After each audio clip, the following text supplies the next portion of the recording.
Sino sa inyo ang nakakaranas ng mga bagay sa katawan na bago pa tumawag sa doktor ay nag-google muna? Aminin, lahat tayo nagdaan dyan. So pagkatapos mo mag-Google search, ano ngayon ang mararamdaman mo? Nakatulong ba yun? Tinakot ka ba niya? O akala mo normal pero actually hindi pala. Yan po ang ating pag-usapan ngayon.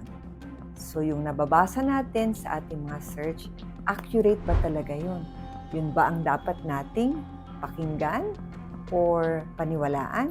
O dapat doktor ang ating paniwalaan? Sino ba talaga ang may alam? Ang tanong, Doc, bakit po sabi ni Google? Hello po, ako po si Doc Cindy. Sa tagal ko na po nagpa-practice ng aking specialty, almost 25 years. Ngayon, madalas kong marinig, Doc, ang sabi po ng Google ay ... Nakakainis minsan. So bukod po sa Google, meron na ngayong AI. Di ba ang dami? ChatGPT, Gemini at kung ano-ano pong mga platforms kung saan pwede tayong magtanong ng kahit ano. Actually, naiintindihan ko po yan. Bakit? Kasi 24/7 available po yun. Libre. So kahit anong tanong mo, sagot ka agad.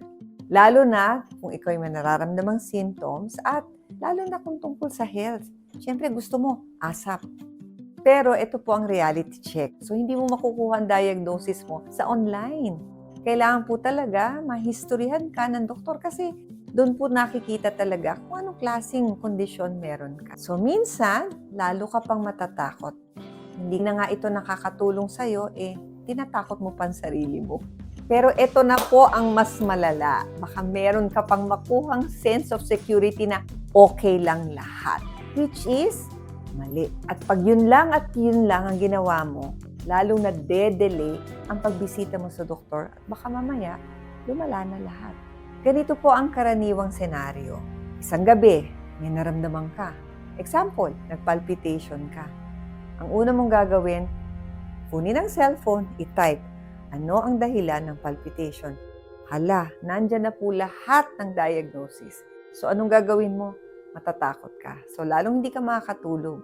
So pag nangyari yon, iba't ibang feelings ang pwede mong maramdaman after your Google search. So hindi ka nakakalma. Lalabas ang palpitation. Sabi, common daw to.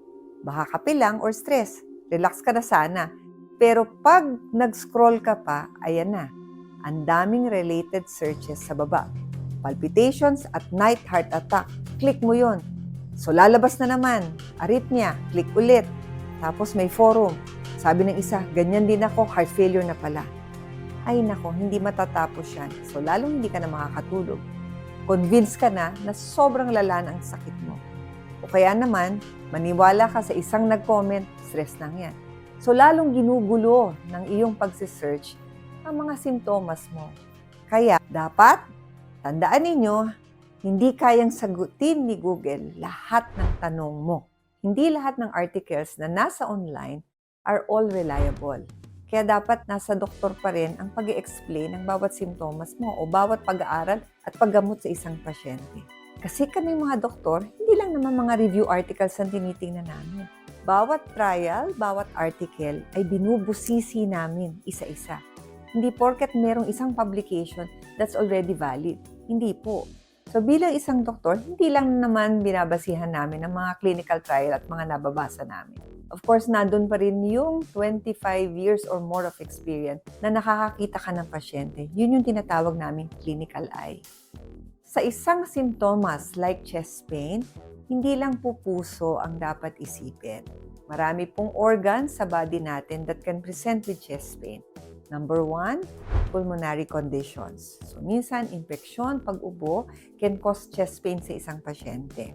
Pangalawa, GI, no? Sabihin, gastrointestinal diseases.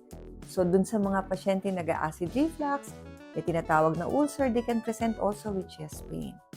Simple musculoskeletal disease. Ibig sabihin, nagka-cramps ang muscles, sumasakit ito, pwede ring present with chest pain.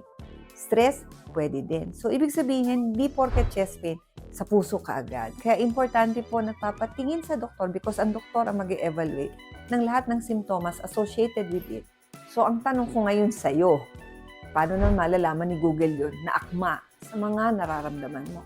Hindi mo naman sasabihin na ang chest pain ay related sa paghinga, sa sikmura, or sa dibdib. Hindi kaya ni Google yun. Google doesn't know you. So, ibig sabihin, hindi ka naman niya nakikita, hindi ka niya nahahawakan. What is palpitation? Hindi niya maririnig ang tibok ng puso mo. Hindi niya mahahawakan ang pulso mo. Hindi niya makikita ang blood pressure mo. So in totality, hindi niya maia-associate ang family history mo. May lahi ka ng sakit sa puso, may lahi ka ng high blood, may lahi ka ng diabetes.